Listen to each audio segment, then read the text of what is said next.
Rakstošajiem mēdz būt, ir ļoti lieli tukšuma periodi, mazāki tukšuma periodi.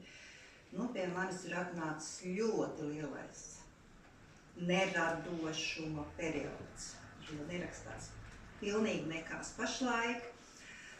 Tāpēc es sameklēju dzejolīšus, kas rakstīti iepriekš.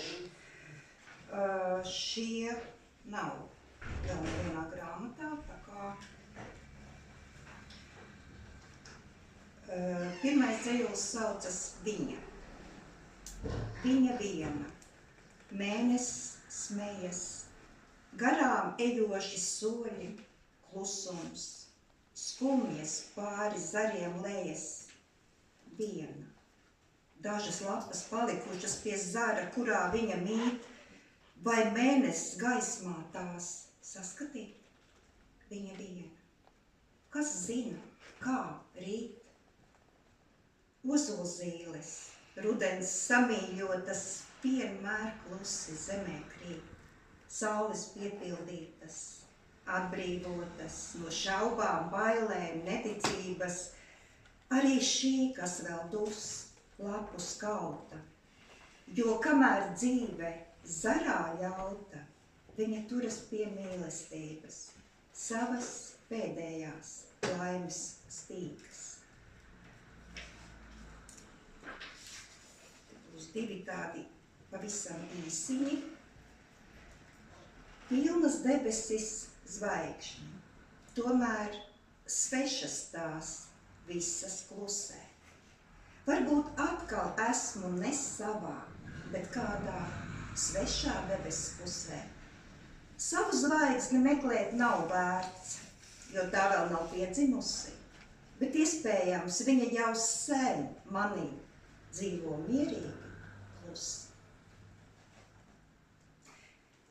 Viņa bija imūna pret netaisnību, cilvēku asarām, sāpēm, nodevību, priekiem, sajūsmai, arī skumjām, jo tika pieskaitīta niecīgām, dumjām.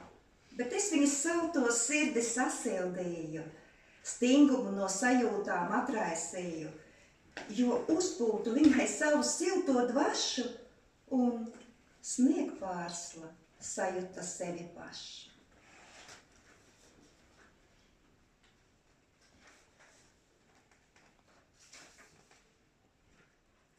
Saulrieta krāsotie mirkļi palēnām projām zīd. Nejautājot, vai pakars atlaist no sevis tos grib.